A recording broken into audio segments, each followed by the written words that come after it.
आध्यात्मिक कहानियाँ। नमस्कार दोस्तों, स्वागत है आप सभी का एक बार फिर से आपके अपने पसंदीदा YouTube चैनल आध्यात्मिक कहानियों में। दोस्तों, आज हम अपने वीडियो द्वारा आप तक पहुंचाने वाले हैं युद्ध कांड का एक एक किस्सा। जी हाँ, पहली कहानी जो कि है युद्ध कांड से शुरू करते हैं, जिसका शीर्षक है समुद्र पार करने की चिंता। चलिए कहानी शुरू करते हैं।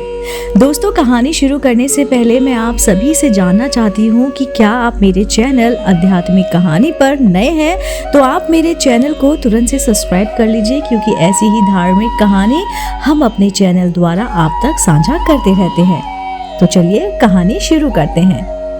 हनुमान के मुख से सीता का समाचार पाकर रामचंद्र जी अत्यंत प्रसन्न हुए और कहने लगे, हनुमान ने बहुत भारी कार्य किया है। भूतल पर ऐसा कार्य होना कठिन है। इस महासागर को लांघ सकने की क्षमता गरुण वायु और हनुमान को छोड़कर किसी दूसरे में नहीं है।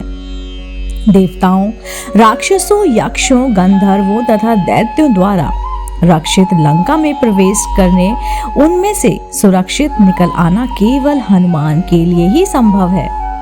उन्होंने समुद्र लंघन आदि कार्यों के द्वारा अपने पराक्रम के अनुरूप बल प्रकट करके एक सच्चे सेवक के योग सुग्रीव का बहुत बड़ा कार्य संपन्न किया है। स्वामी द्वारा दिए गए कार्य को सेवक उत्साह तथा लगन से पूरा करे तो वह श्रेष्ठ होता है। जो सेवक कार्य को पूर्ण कर दे किंतु बिना किसी उत्साह के पूरा करे, वे मध्यम होता है, और आज्ञा पाकर भी कार्य ना करने वाला सेवक अधम कहलाता है।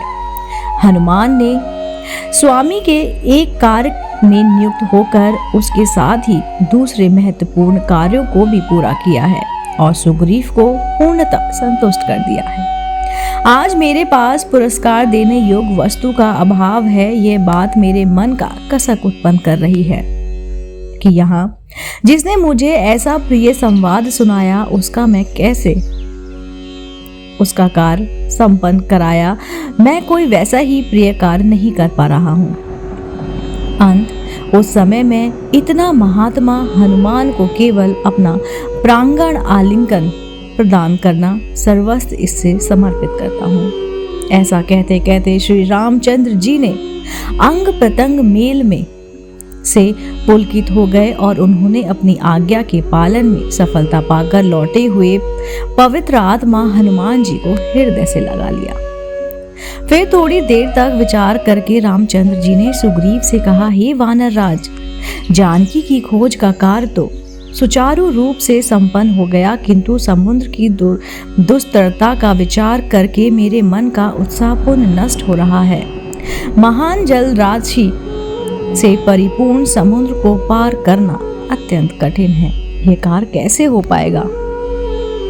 राम को इस प्रकार चिंतित देख सुग्रीव ने कहा, बीरबल, आप दूसरे साधारण मनुष्य की भांति क्यों संतापान कर रहे हैं?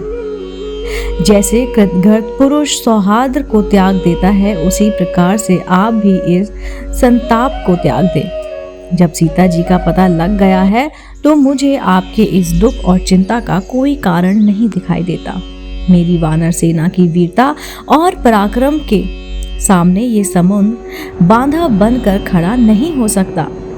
हम समुद्र पर पुल बनाकर उसे पार करेंगे। परिश्रम और उद्योग से कौन सा कार्य सिद्ध नहीं हो सकता। हमें कायरों की भांति समुद्र को बांधा मान निराश होकर नहीं बैठना चाहिए। सुग्रीव के उत्साहपूर्ण शब्दों से संतुष्ट होकर राघव हनुमान से बोले, हे वीर हनुमान, कपिराज सुग्रीव की पुल बनाने की योजना से मैं सहमत हूँ। यह कार्य शीघ्र आरंभ हो जाए, ऐसी व्यवस्था तो सुग्रीव कर ही देंगे। इस बीच तुम मुझे रावण की सेना, उसकी शक्ति, युद्ध कौशल, दुर्गों आदि के विषय में विस्तृत से जानकारी दो। मुझे विश्वास है कि तुमने इस सारी बातों का अवश्य ही विस्तार पूर्वक अध्ययन किया होगा। तुम्हारी विश्लेषण क्षमता पर मुझे पूर्ण विश्वास है। रघुनाथ जी का आदेश पाकर पवन पुत्र हनुमान ने कहा, हे सीतापते, लंका जितनी ऐश्वर्य तथा समृद्धि से युक्त है, उतनी ही वह विलासिता से भी डूबी हुई है। सैनिक शक्ति उसकी महत्वपूर्ण है।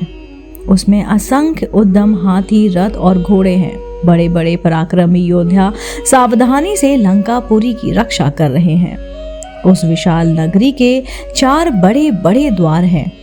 प्रत्येक द्वार पर ऐसे शक्तिशाली यंत्र लगे हुए हैं जो लाखों की संख्या में आक्रमण करने वाले शत्रु सैनिकों को भी द्वार से दूर रखने की क्षमता रखते हों। इसके अतिरिक्त प्रत्येक द्वार पर अनेक बड़ी बड़ी शतघनी यानी कि तोपें रखी हुई हैं, जो विशाल गोले छोड़कर अपनी अग्नि से समुद्र जैसे विशाल सेना को नष्ट करने की सामर्थ्य रखती हो। लंका को और भी अधिक सुरक्षित रखने के लिए उनके चारों ओर अधीम स्वर्ण का परकोटा खींचा गया है। परकोटे के साथ साथ गहरी खाइयां खोदी हुई हैं, जो अगाध जल से भरी हुई है। उस जल में नक्र मक्र जैसे भयानक हिंसक जल जीव निवास करते हैं। परकोटे पर थोड़े थोड़े अंतर में बुर्ज बने हुए हैं। उस पर विभिन्न प्रकार के विचित्र किंतु शक्तिशाली यंत्र रखे हुए हैं।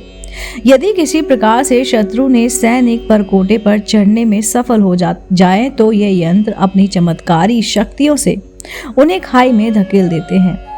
लंका के पूर्वी द्वार पर 10 सहस्त्र पराक्रमी योद्धा शूल तथा खड़ग लिए सतर्कता पूर्वक पहरा देते रहते हैं। दक्षिण द्वार पर 1 लाख योद्धा अस्त्र शस्त्र से सुसज्जित होकर सदैव सावधानी की मुद्रा में खड़े रहते हैं।